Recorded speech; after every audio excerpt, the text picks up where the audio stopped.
What's a subtle sign someone's actually really wealthy? Before we start, don't forget to subscribe to the channel so you don't miss the next videos. I wish you a pleasant viewing experience. Story 1. I used to date a girl a few years ago who had an aunt and uncle that were friends of the family. Over the summer, I was invited to stay a week in their house on the northern coast of Maine. The property was absolutely massive with private beach and all but easily explained as it had been in the family for generations.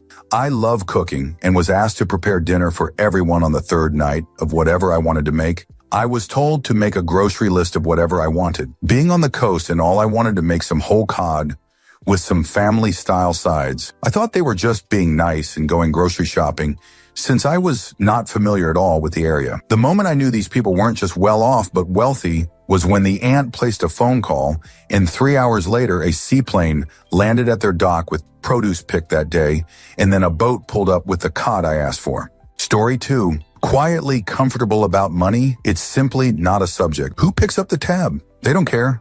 Their minds simply don't go there, and if they somehow feel obliged to, then they simply do. There are no considerations going on in their minds, and with a keen eye, you can see this in their attention. Their mannerisms, their lack of certain stresses, it's subtle but clear as day. Answer. This one is interesting.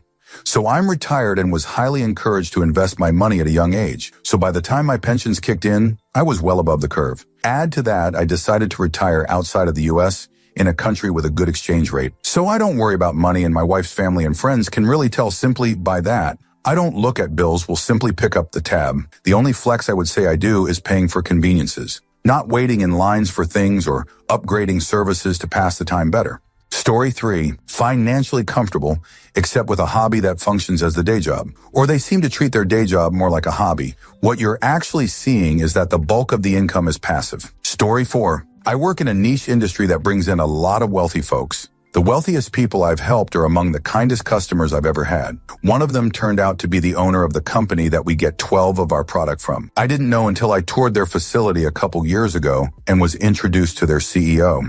She remembered me and commented on how knowledgeable I was with her products. It was a feel-good moment. I was seriously in awe though. A woman CEO of a major international company, at least it's major in my world with revenue of $720 million in 2022, still did her own shopping. And not only did she listen to what I had to say, but she also took my advice too. She has an entire staff of people like me, but like my ideas enough to implement them. I would work for her in a heartbeat if she wasn't 1.5 hours away. It was a good reminder for me to be kind with my customers. Sometimes in the busy season, I get a little cranky. Answer, I love this. I used to be a hairstylist, and one of my regulars was this nice but quiet, well-put-together woman. The salon was in a wealthy area, so women coming in a few times a month for blowouts or something wasn't unusual. She always tipped 50 of her total and was talkative but never too much. She remembered things I'd share about my life. She never did the typical new money shoot things like insist on making a phone call in the middle of the service or ask for inane things from our staff. I knew her name was Kate B. Turns out it was Kate Brosnahan, the founder of Kate Spade. I only found out after she committed tragic end, and I saw her picture on the news. Broke my heart. Story 5. I unknowingly had dinner with a billionaire couple. Afterward, I was told about their wealth, and I realized their clothes were bespoke. Everything fit like a glove. Their nails were perfectly manicured. The wife was not wearing normal jewelry. They insisted on picking up the bill. They tipped a hunt on a 180 receipt. They were both legitimately nice people, and I genuinely enjoyed dining with them. Story 6. Nice teeth, tasteful jewelry, if any, casual, well-fitting clothes at all times. Rich people don't give a fudge about the dress code. New cars that are always clean. Answer. Many years ago, my late husband and I were on vacation and were looking at a sailboat that was for sale. Now, it's worth mentioning that the owner of said boat was basically dumping it for pennies on the dollar, and my FIL was really the one interested in whether or not it was worth buying. It wasn't. The price on the boat was fine, but would have likely needed at least 10K worth of sales. We were several hours from home and weren't entirely sure where the marina was, only that it was somewhere near a certain bank. We stopped at the bank and he went inside to ask for directions. He was wearing a bathing suit and ratty t-shirt. About half an hour later, he comes back to the car looking confused. He found himself in the manager's office being offered all kinds of services and whatnot. I'd lived in that area in the past, so I had to explain to him that the area was known for having a lot of old money and that the manager likely assumed that he was loaded because he was dressed like that on a Saturday and was looking to buy a boat. We laughed about that for years. Story 7. I lived with a girl in college who was crazy rich Asian rich. She moved in for the company, otherwise her parents were just going to buy her a house. She always wore this mini bag style purse when we were going out, and it just looked like a small plain black bag to me. I asked to borrow it for a concert one weekend because they had a super strict bag policy that none of my other bags met. She was like, "Oh, sure, no problem." I loved it and ended up looking it up to buy one for myself and found out it was more than a year's salary. And she let me take it to a music festival without a second thought. Story 8. New money people tend to flaunt it. Old money people just live life. They don't need the flashy cars. They don't need to show off. Biggest tell is they have no real set work schedule. Answer: this. The no real set work schedule. The guy I work for, actually a decent dude, comes from money. I report exclusively to him. In the off chance that he's unavailable, I have to call his younger brother, actually not a decent dude, who micromanages me over text. One day around 1 p.m., I had to call the brother. He picked up the phone yawning at 1 p.m. and was telling me he's just waking up. He doesn't work, so it's not like he got off at 3 a.m. or something. Other times I have had to call him. He can never pick up the phone because he's in an appointment or not in a good place to answer the phone. If I don't answer the phone or immediately respond to a text though, hellfire and brimstone. Story 9. Parking wherever they want. I've met some wealthy people that legitimately consider parking tickets as a fee to park there. Answer: sometimes you'll even judge them if they're even competent as a person because they don't work. But once you talk about money with them, you'll really notice their financial intelligence. That reminds me of Steve Jobs. Not only did he park in handicapped spots frequently, he disliked license plates so much on his Mercedes always silver, that he traded them in every 6 months because that was the grace period California allowed to receive your plates and put them on. Story 10. They don't spend money on status symbols but are completely price insensitive with opportunities and education for their children. They teach their children how to play the game from a very young age. The children of wealthy parents are successful less because of direct inheritance, and more because they have been groomed for success their entire lives. Spoiled rich kids who just get money from their parents tend to squander it within a generation or two. Intergenerational wealth takes a lot more effort. Story 11. They downplay what their dad or grandfather did. You can't casually tell me that someone started a bank in the 80s and me not smell billions. Come on, stop it. It's not normal. Story 12. It is kind of a demeanor attitude. Hard to really describe, but you kind of know it when you see it. Everybody I deal with in my line of work is rich, some are wealthy. I have 2 clients in the same neighborhood. One has a really flashy, over-the-top house, fancy car, jewelry, and is a profoundly smug, demanding, smarmy turd of a human being. The other has a very nice, new, really pretty, but kinda understated house, drives a nice but not flashy car, and is extremely, extremely generous, kind, and down to earth. 2. One of them is hustling 247 to try to keep their head above water, like to the point where they Airbnb their flashy house to make ends meet. The other one, once I got to know them, starts telling me about their other homes all over the world, their travels, etc.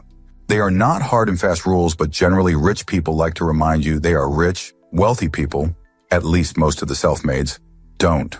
Some of the old school blue bloods are utterly bizarre people, like they aren't even human. I have a billionaire, no, not Trump or Musk, in my previous client list, and they are about the weirdest, creepiest human being I have ever been around. Story 13. My wife and I are decidedly not wealthy, but somehow we fell in with those who have old money, prudently invested.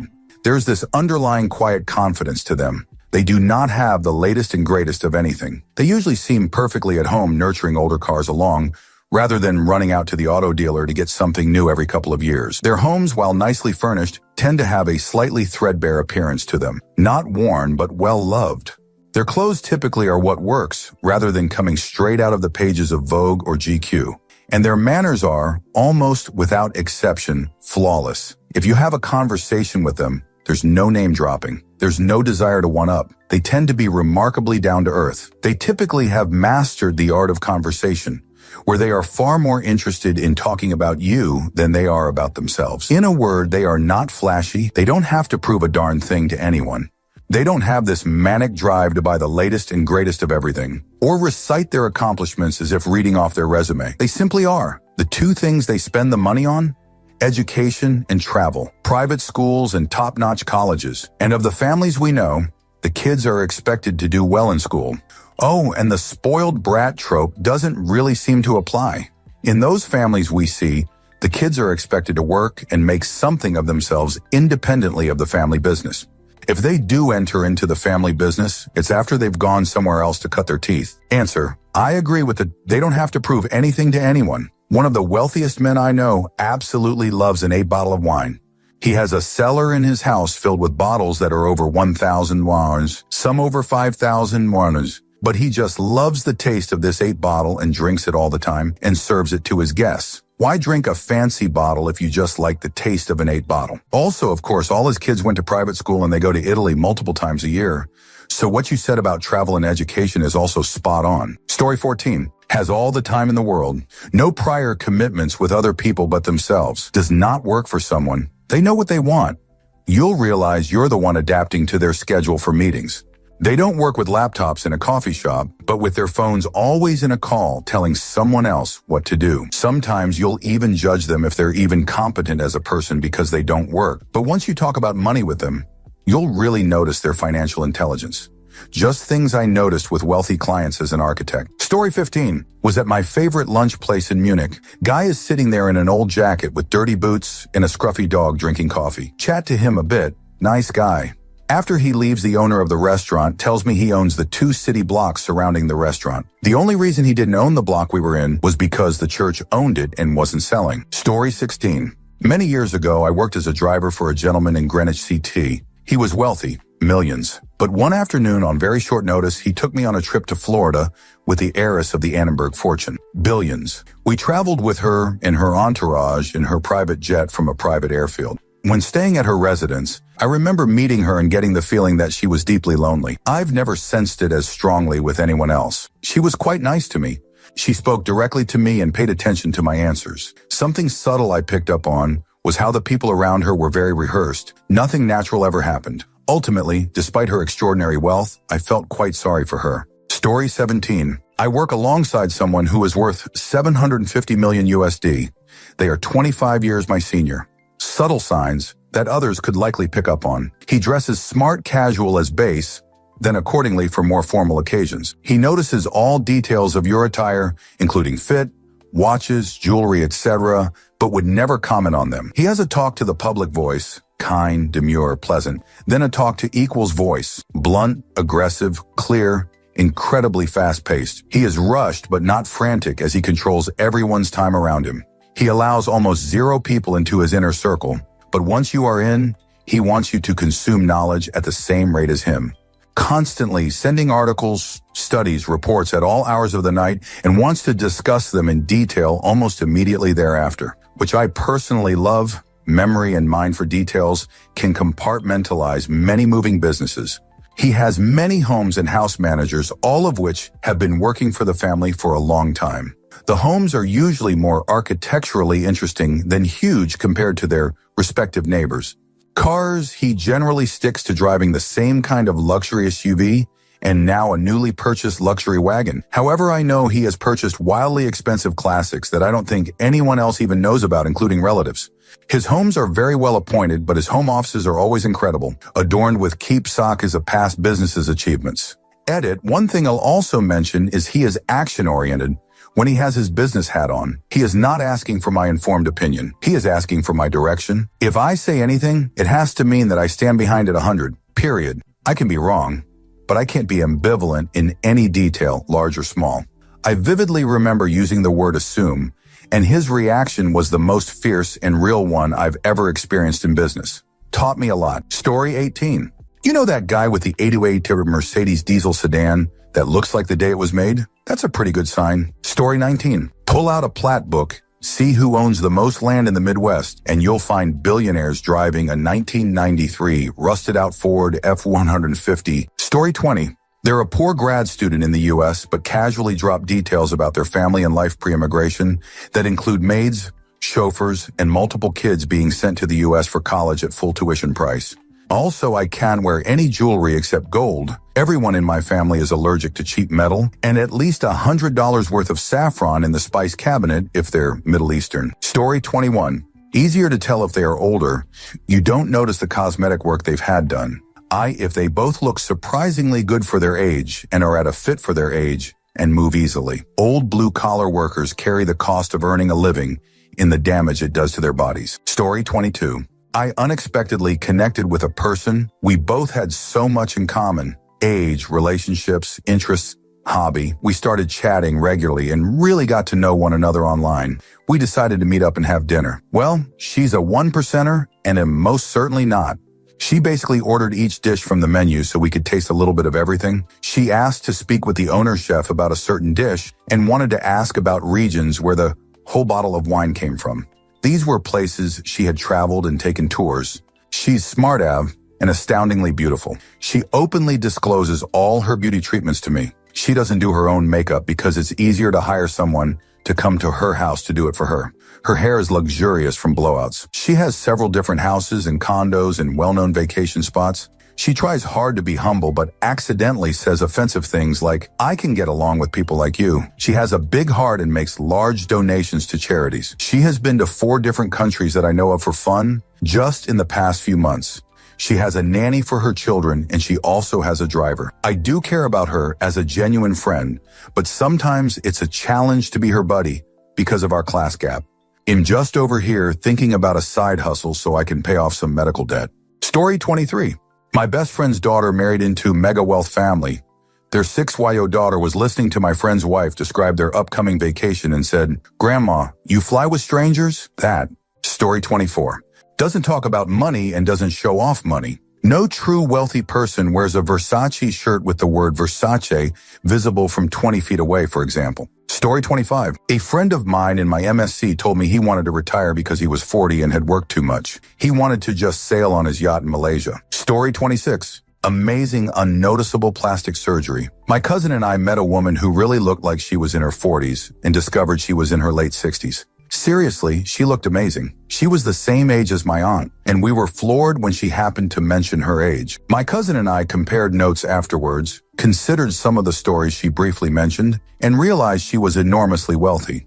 That's when we realized that she had some very subtle plastic surgery. She wasn't attempting to look like she was in her 20s, but rather aging very gracefully. Story 27. Their stuffed clothes. I have a friend who's really wealthy, but also very nice. Her clothes are not of any brand we know of, yet they have a really nice feeling when touched, something like a high-end feel that you can immediately tell it's expensive. She usually doesn't try to hide nor brag about it and just treat it like normal clothes. The same for her other stuff like makeup products or backpacks, pens, watches. They don't stand out, but instead blend in nicely. Hard to put this into words.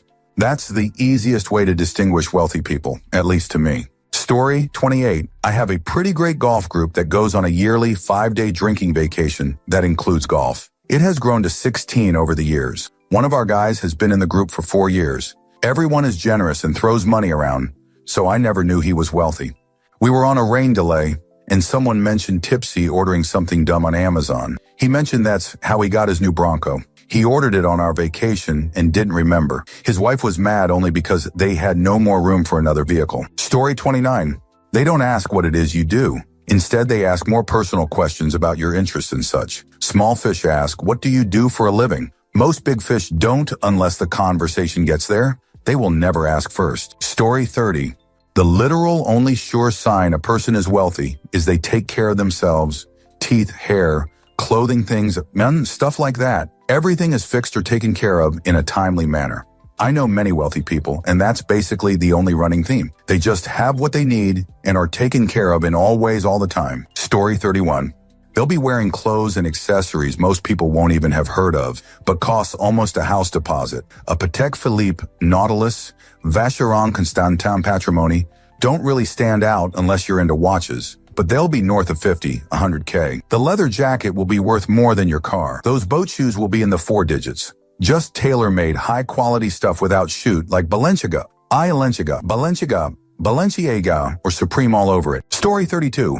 Clothing is the easiest sign. The more recognizable the logos on their clothes and accessories are, the more likely they are trying to look wealthy. Truly rich people don't have to prove anything to anyone. Also, generally, they smell fantastic. They aren't wearing the stuff you get at Target. Often they are wearing a scent made just for them. I met Steve Jobs a few times, and he literally just wore 501s, Nikes, and an all-black shirt. One time I met him walking his dogs near his house.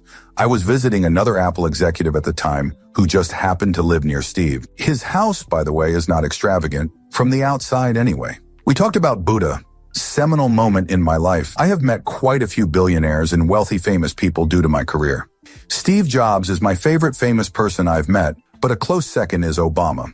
I saw him in a private meeting, and he was wearing a white-blue tennis outfit shorts, smelled great, perfect handshake, humble, and just a normal dude, other than being the president of the United States at the time. It was a decision related to airport security investments, and he just said, well, obviously we need to do this. And that was it. More time was chit-chat than the official business. He knew my client's wife's name and kids' names and ages, standard stuff, I guess.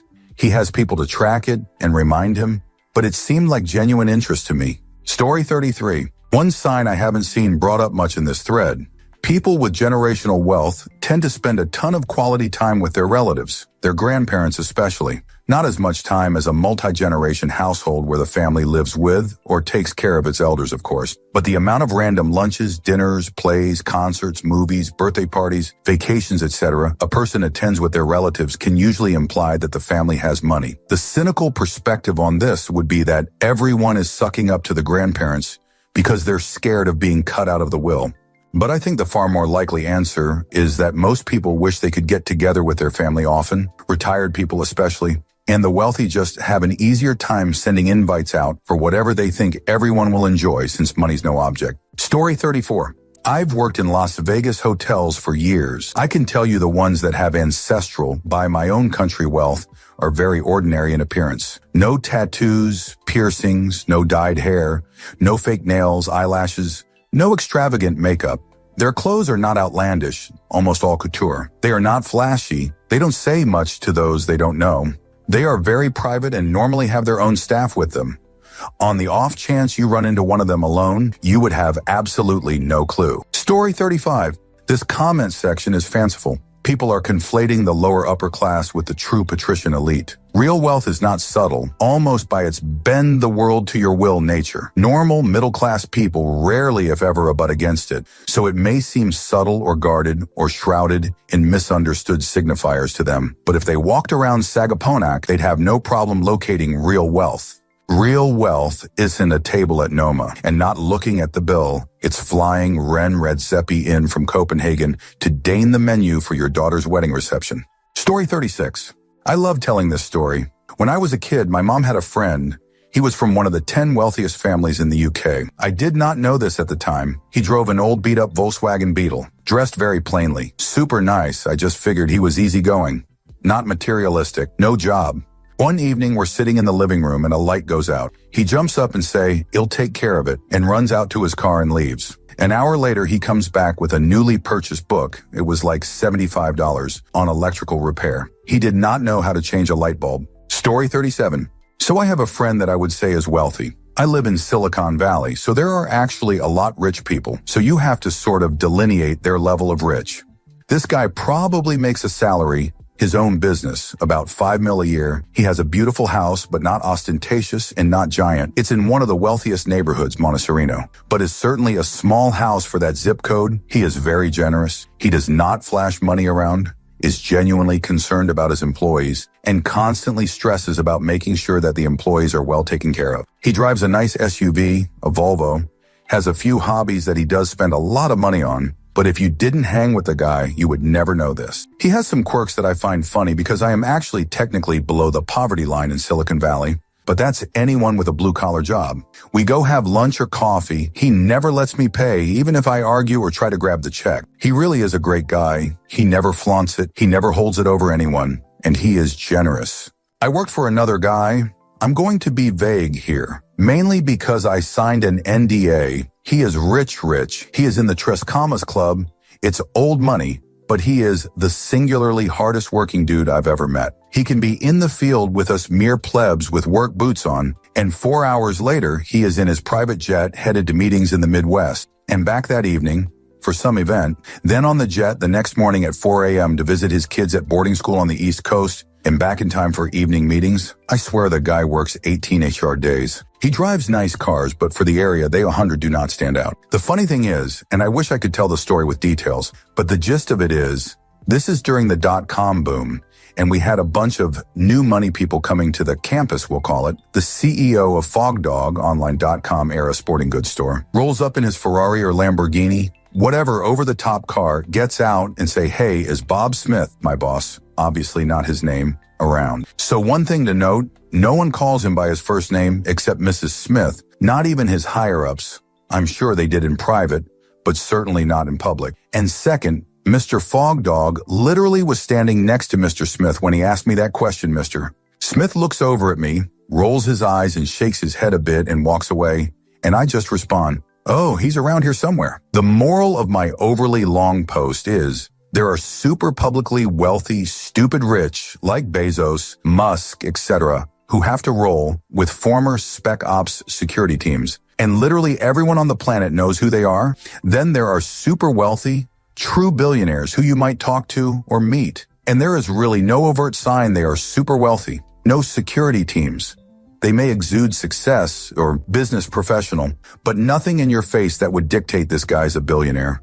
There are a lot of new money rich that are doing everything in their power to make sure you know they are rich, ostentatious cars, clothes, maybe one overt bodyguard, and then like my friend who is wealthy, but just a genuine, super nice guy that made a lot of really good decisions in life, but didn't forget where he came from. So hard to tell anymore. Story 38. Growing up, I had a friend whose family was very wealthy. Her grandfather was a duke. One time when they took me skiing in winter, I lost my jacket, and they just casually bought me a new one at this very expensive place right next to the hotel. No asking for size, nothing. Her dad just went in and came out a few minutes later, gave me a brand new jacket, and we went to get lunch. I said thank you so many times, but they brushed it off as if it was nothing. I still have the jacket despite not fitting into it anymore 20 washers later, but that to me was the ultimate wow, they're rich moment. Looking back now, I had many opportunities to experience things thanks to them since my family was poor, and I would have never been able to do so many activities if it wasn't for them. Story 39. My partner's parents are loaded beyond all belief. Dad was extremely successful at an early age, but they're extremely modest and low-key. They have their tells, though. Real art pieces from impressionist and modernist masters in their house, Mez. Constant vacations. Been retired for decades and aren't old. Don't seem to understand basic aspects of middle-class work financial life. Why don't you just take off work so you can come with us? Etc. Always curious about how regular people live, like him, a traveler from a distant land. Always have to take important phone calls. Flying out of airports that only service charter flights, etc. Lovely, generous, caring people, though.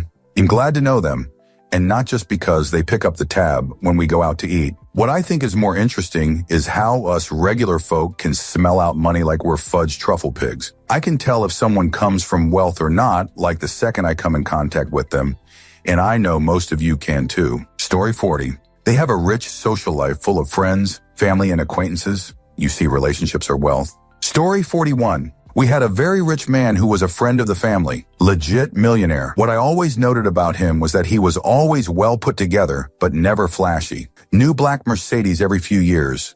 Clothes, always in season, in style, and perfectly fit. He did the same things normal people did, just with more ease and style. He flew commercial, but he would purchase the seats on either side of him. He liked to go to baseball games and would sit in the regular seats, but he'd somehow arrange it so the vendors selling the things he liked would show up directly to his section. And he prepaid or something because the hot dog guy would come around.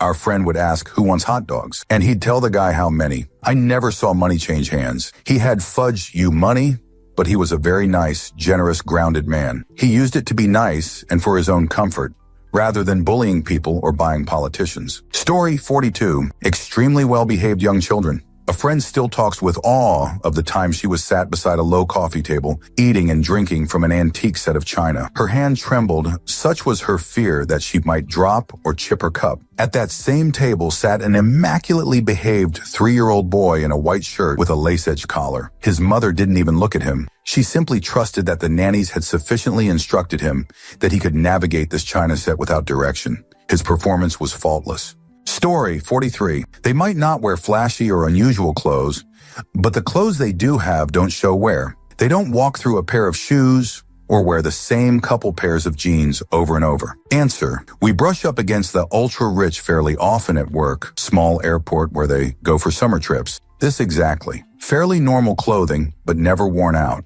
Sweatpants sure, but never stained from when the kids drop spaghetti sauce on them. I once helped a bunch of rich ranchers from Texas. Many of them had those riding shoes that have a bit of a heel and the tassels at the bottom of the laces. But you could tell those shoes never stepped in a pile of horse shoot or even in a stirrup. Story 44. Smells nice. And no, I am not talking about that one time they went out to a fancy restaurant. I mean everywhere and anywhere they always have an aura following them. Story 45. At least one overgrown child around 40 with a serious and repeatedly treated substances problem and 0 jail time. Story 46. There's the 1. Inherently wealthy, born into it. 2.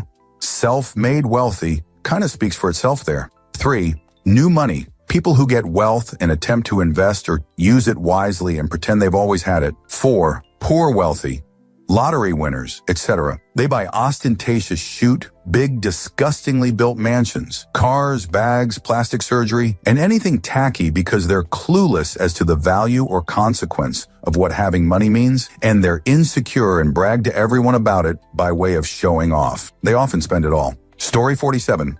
They always insist on picking up the bill every time and tip very well. My fiancé is from a rich family. When we started dating, he would always pick up the bill and cover whatever we did that day. I rarely paid for anything, and I often offered, but he always turned me down. Most people I've dated before who were the same financial class as me took turns paying. Sometimes them, sometimes me. I thought at first he was flexing, and the constant paying would stop, but it never did. Story 48. Growing up, I delivered a set of newspapers to famous affluent people. As a 14-year-old, through high school, I was around these individuals, or at least interacting with them in some way. One takeaway was I could tell who worked for their money versus those who deserved every little thing. Story 49. My sister-in-law was already wealthy, but then met his now husband, which in turn is like 10 times wealthier than her. They are super humble persons that never flex them. Both are philanthropists and super nice people. But, another sign is that they are so disconnected with the real world, like they pay people for everything. And when we have to do things in family, we mortal people with competent but normal incomes struggle with their proposals for places for vacations or gifts, as they usually throw money to the screen or people to get things done and never look for the cheaper offers or offers in general. Story 50. They wear very good shoes, both casual and dress. Shoes, their condition and appropriateness for occasion will tell you a lot about a person actually. Story 51.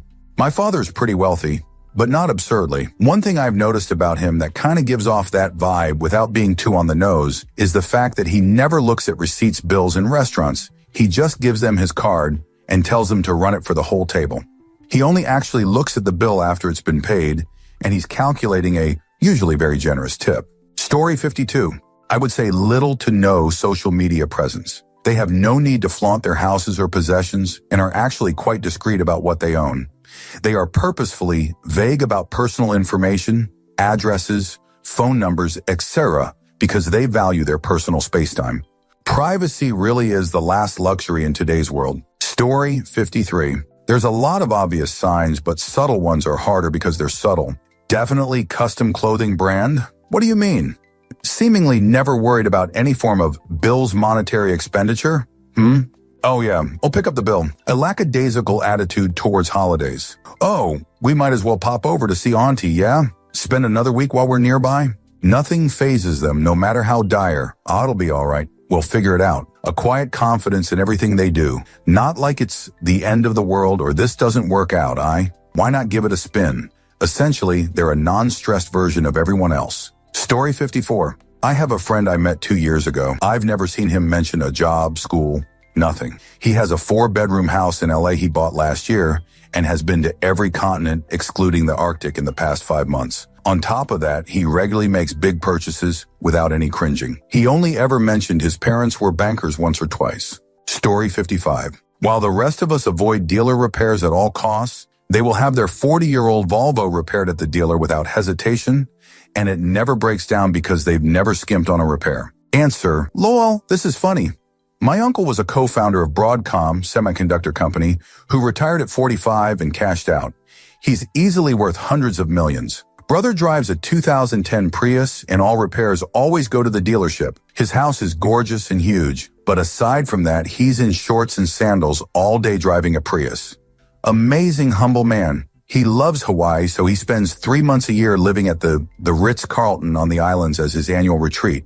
He doesn't want the hassle of owning property on Hawaii, so instead he just lives in the biggest suite of the fanciest hotel instead when he's there. Story 56. I assume you mean wealthy, as in generational, not someone who is a successful heart surgeon or owns a local business, wealthy worth a few million.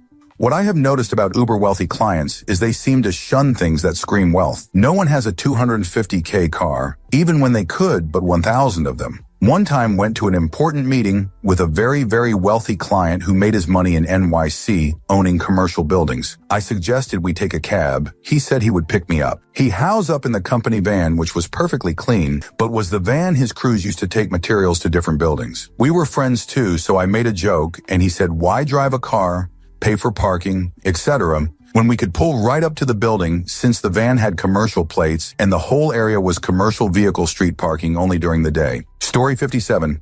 Whenever I see a guy wearing a suit, a monocle, and a top hat, I always think to myself, man, that guy must be wealthy. But I don't want to sound prejudiced. Story 58. Their life is orchestrated around convenience. If they try something new and like it, they order a case or two and have it shipped. They don't care that shipping is more than the product itself.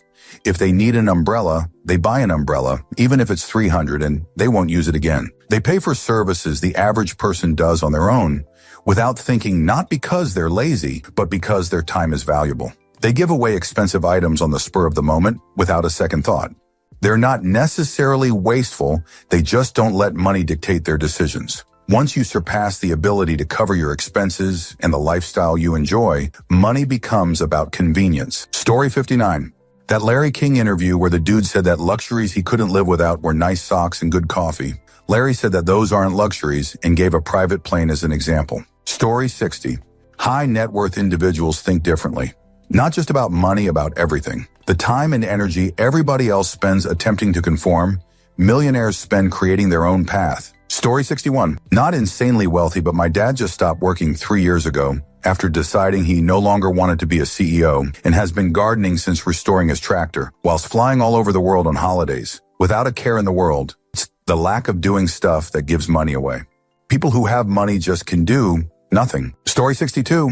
They can tell the difference between a real Rolex and fake Rolex because they actually owned a real Rolex before. Story 63. If they have names on their clothes, you may not know them. Nouveau Riche will look like a spangly Dolce & Gabbana billboard. Not the really wealthy.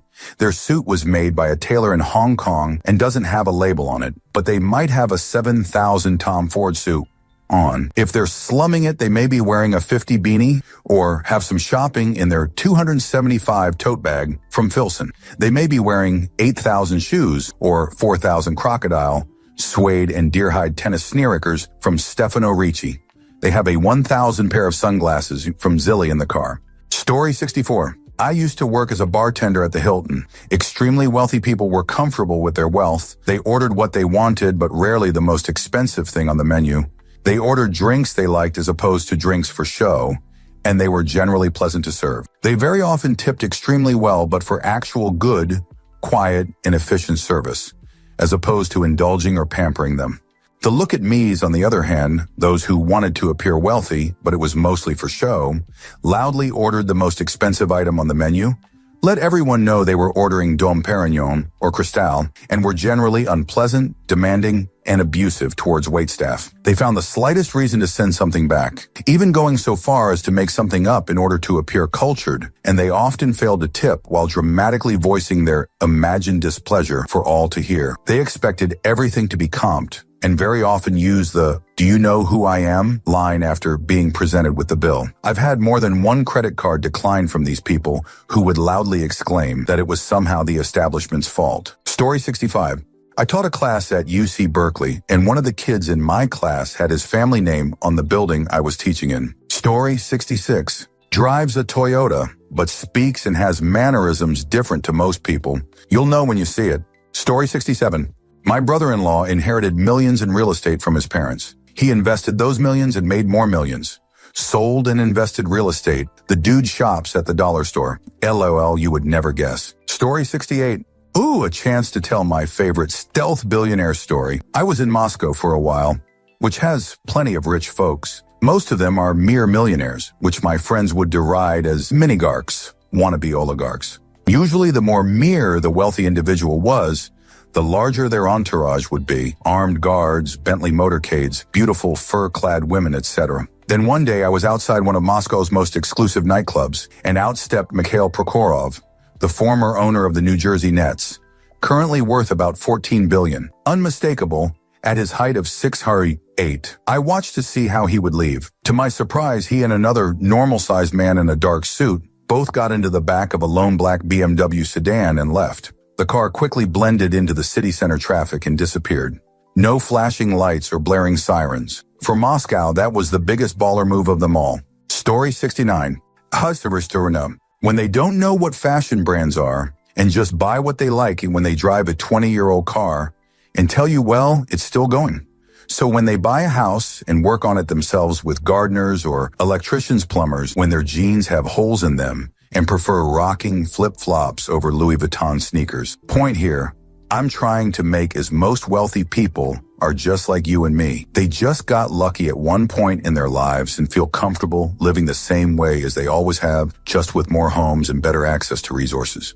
I've met 3 actual billionaires here in the Bay Area, and believe me, nobody was wearing a Gucci belt or Armani t-shirt. Story 70. Real rich people don't wear luxury brand clothing. These products are meant to transfer wealth from the poor, pretending to be rich. Story 71. When they rarely use or don't have social media at all, and you see pics of their GF and constant 5-star travel itineraries. Story 72. Where they go for a standard meal out. Went to see a sporting event with a buddy from out of town and a bunch of his friends. They all make really great money. They scheduled everything. They were going to grab dinner before the game. I'm thinking burgers and beers. They made reservations for 14 at a high-end steakhouse. 15 cocktails, 10 beers, appetizers, the whole deal. We split the bill 14 ways. I can afford it, but it is certainly not how I would drop a couple hundred on dinner. For me, it would be part of a special night out. For them, it is just dinner. Story 73.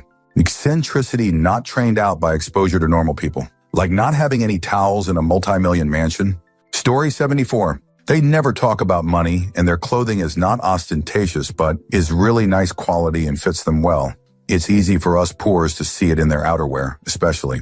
Story 75. They really seem to be out of touch with struggle of average person. They simply cannot understand someone cannot afford to go out, so they are able to pay their bills. Story 76. They don't feel the need to buy expensive designer items with large logos plastered all over the product. This is especially the case if they're from old money. They're confident in how they don't just throw money around in an attempt to impress people. Story 77.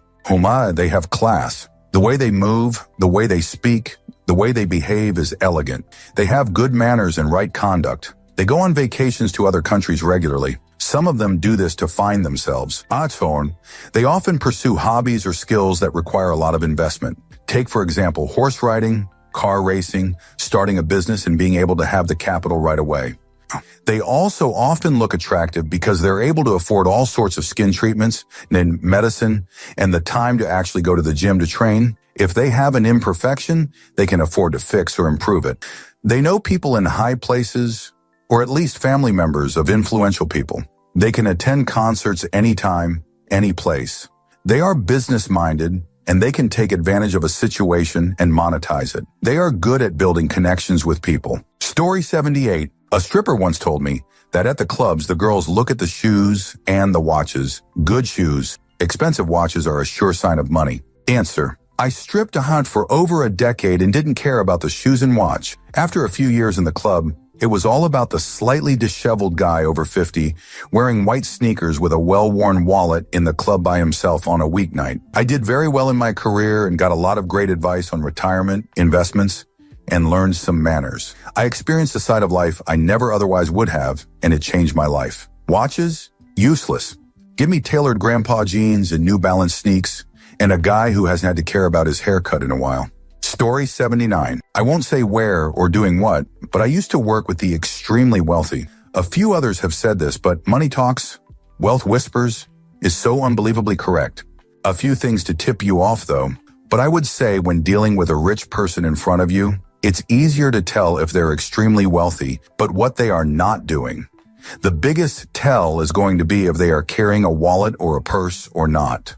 The ultra-wealthy often do not actually carry credit cards, IDs, etc. with them, and only frequent restaurants and such where they are known, and their charges are added to an account. A subpoint to this. The ultra-wealthy who come from generational wealth often do not have good credit in the conventional sense, and the only credit card they will have is an Amex, maybe a debit card in countries where Amex is less common, but often just a wad of cash in their pocket. All of their clothing is likely tailor-made to fit them. They buy almost nothing off the rack unless it's an emergency, like luggage was lost, etc. Oftentimes, their clothing will look very high quality and fit them perfectly, but won't have any brand label, even down to t-shirts. And they certainly won't be wearing anything designer that has a label's name on it. Pretty much nothing they do or own is retail, meaning things you or I could go and buy. The very wealthy do not rent cars from places like Enterprise. They have privately hired drivers or hired cars if they want to drive themselves. They never fly commercial first class. They only fly private, etc. If they own a car, in my experience, it's likely to be a fully loaded version of a very standard car. I suppose this is an exception to the no retail rule I wrote earlier. One of the very wealthiest clients I ever worked with drove a newer model. Nice Honda Accord with leather interior, tinted windows, etc. Volvo SUVs are also a common car for them to own in my experience. Story 80. They usually don't wear any brand clothing. Only the newly rich or douchebags get that kind of bling. Story 81.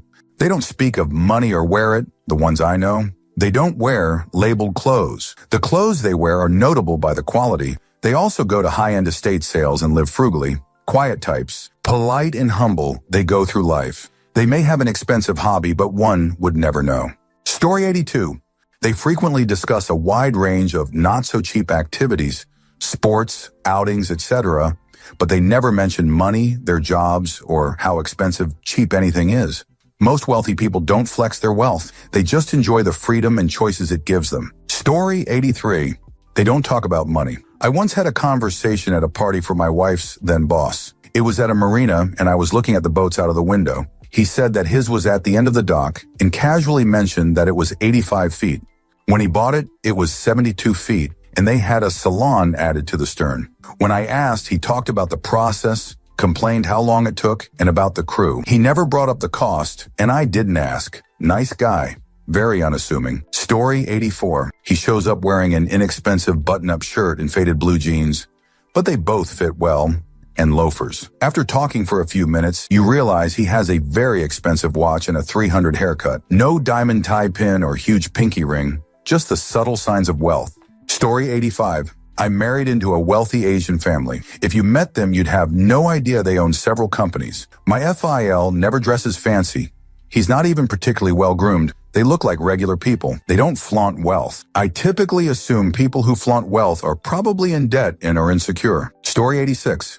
The real wealthy don't ever talk about how much money they have. The wealthiest people I've met have been the most humble people. Usually the new rich ones are more douchey. Story 87. They are wearing their granddad's Patek or swinging grandma's original Birkin. Heirlooms that last through generations. Story 88. Maybe carelessness. I assisted a Grammy winner worth about 128 mil, and he would leave the doors to his Apt and his Tesla open all the time in the arts district of LA.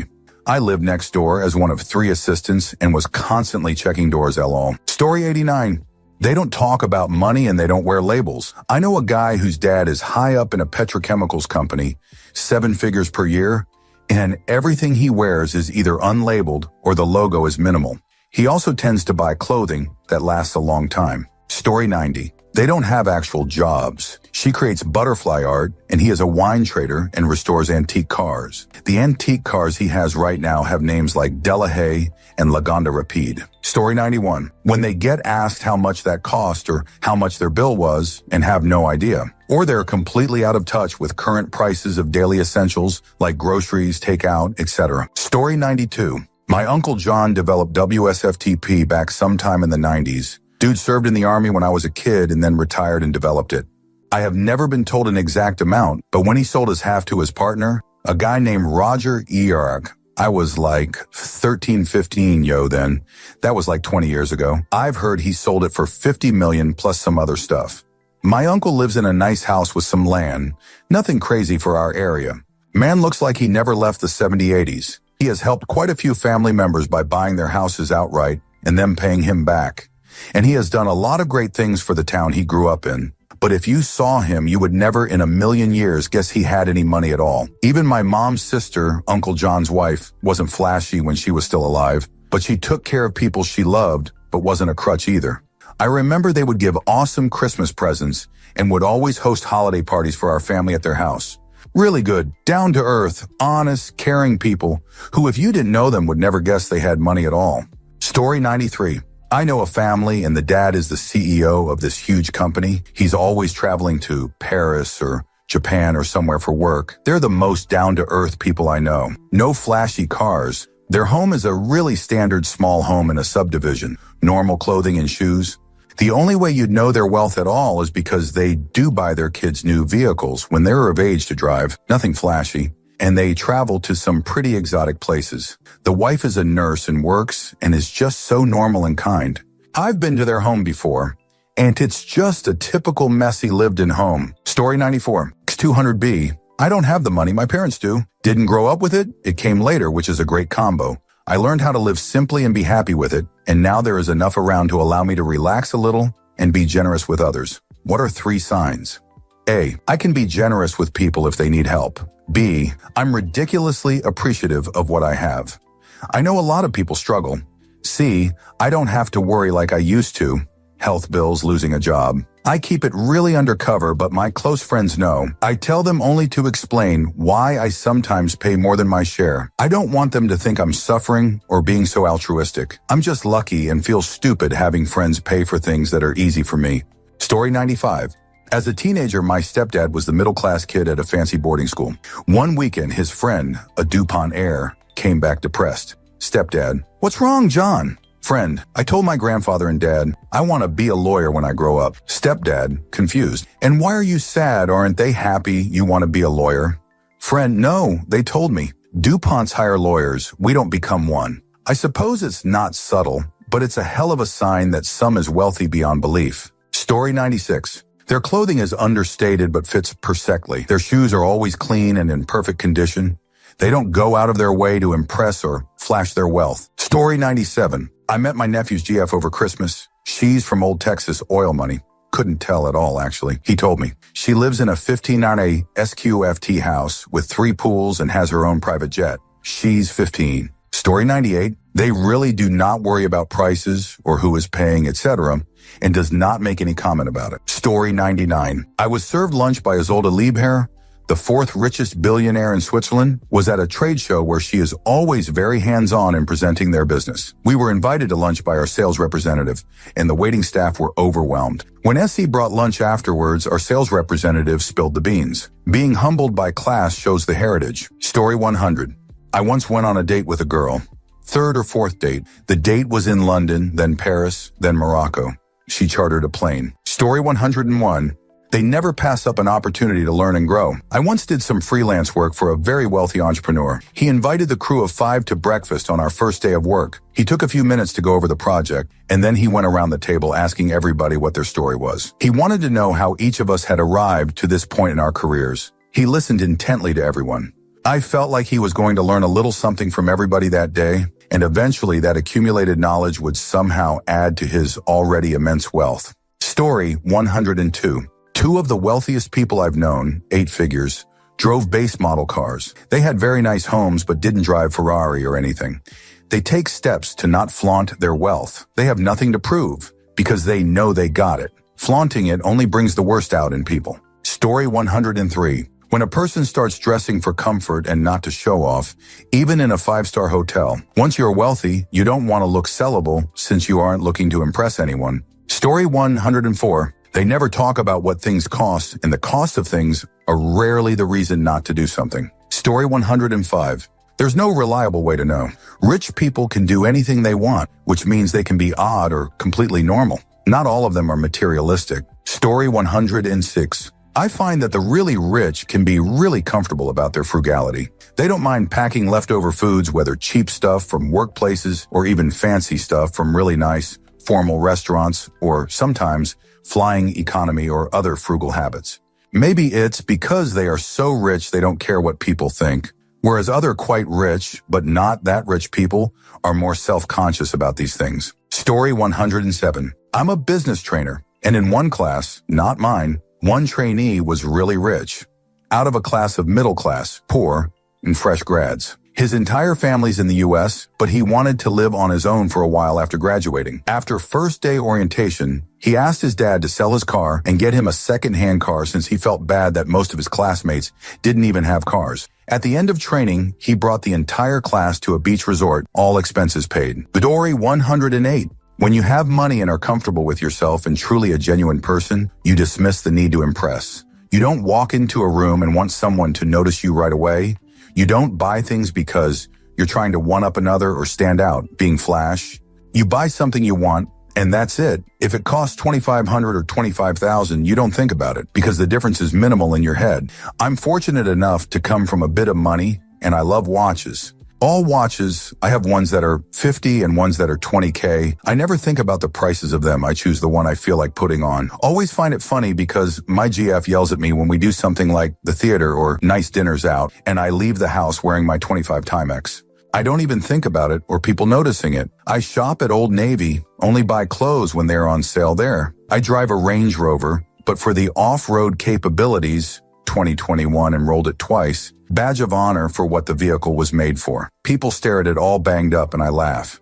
Probably think I picked it up at a salvage yard. Who cares? Why would I tell anyone I assumed had less money than me that I'm rich or want them to know? Do people who make 100K a year look down on those making 80K and need to one-up them and make the difference? No. Plus, there is always someone wealthier out there. Your wealth might be nothing to the next, so why showboat when you could be knocked down from your high horse so quickly? It's money. It makes life a little easier, but trust me, it doesn't fix your life. We are all still human. Just love. Be a good person and do what you can to help others if you can give more. Give more if you can't. You can't.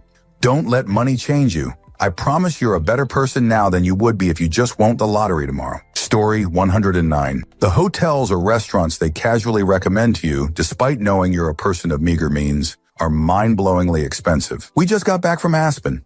You really should spend a week at Chalet La Da, and it's a few doors down from a splendid restaurant we think you'd enjoy, called Chez Moneybag. Story 110. When they go to a nice restaurant but wear totally normal clothes, there's having enough money to flex and then there's having enough money to never give a shoot. Story 111. My sister calls us rich. My house is big and my cars are new, but I don't wear anything I can't grab from Amazon, and I wear the same outfits a lot, none of which cost more than $50 total. I noticed that one thing that changed about me as I climbed the ladder is my fudge given. I don't care at all what people think of me. I'll dress a bit messy and tip $200 at a mid-diner and leave without looking for a reaction. My neighbors behave really similarly to myself, and they are also doing quite well. Most way older and more ahead of me, though.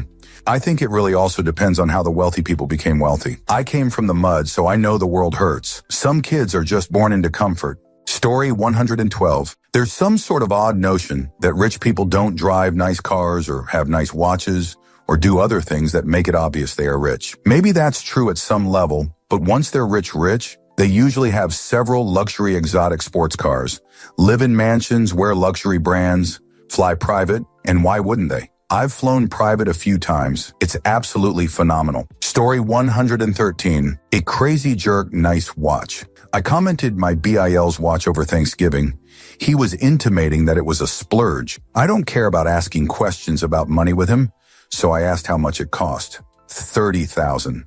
I thought that an Apple Watch was a major splurge. Story 114. Side note, $1 a second is $1 million in 11 days. In 30 years, it is $1 billion. $1 million is only 1,000th of a billion. Story 115.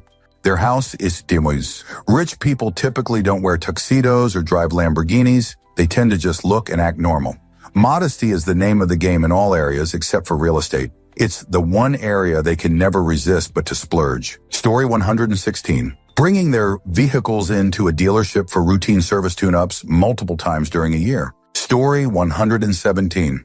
The graph is basically a bell curve, with the amount of wealth on the x-axis and the amount of fudge to give flaunting on the y-axis. Story 118. The lack of knowing something they're doing is strange to normal people. Had a friend in college who was from China. His dad was super high up in the government, and his mom was a national executive for a company. He drove an exceptionally nice BMW sedan and spun out in the snow one time with it.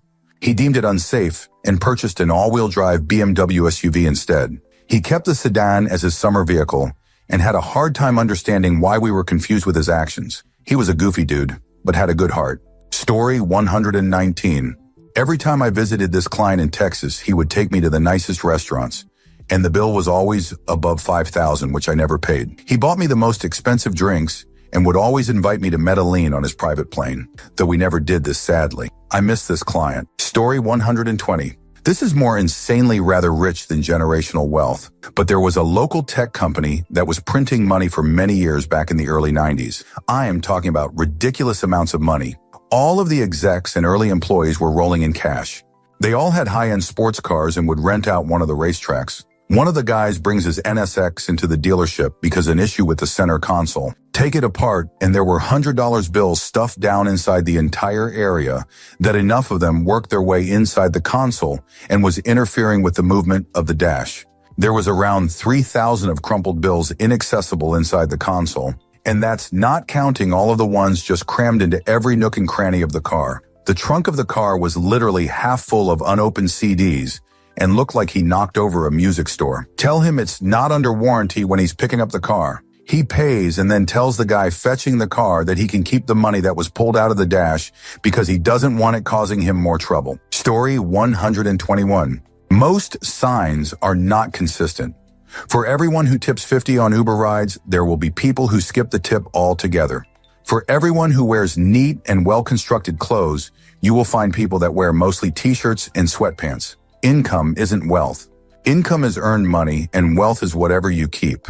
Look for stuff that impacts wealth or would not be sustainable without wealth. If they have large items like a business, home, or boat in another country, then that is a stronger indicator since those things are less common to finance with debt as a foreigner. If they buy whatever gives them the most value, irrespective of sticker price, that is also a good sign. If they are long-term thinkers, that is another indicator. Story 122. An early 2000s Subaru, usually a Forester, but often an Outback. Space for a Spaniel and tough enough to motor around the estate in the Cotswolds. Story 123. They have time. Rich people have lots of money, but also have important things they need to stay on top of. Super rich people also have important things they do, but it's always on their terms. Nothing ever elevates into a pressing matter. Story 124. The super wealthy, super successful people I've known were not egotistical, very encouraging and empowering of others, humble. You would not have known they were super wealthy, were self-confident, strong handshake and eye contact. Story 125. Very wealthy people don't flaunt brands. Their clothing is fit for them, and the whole point is it looks brandless. Story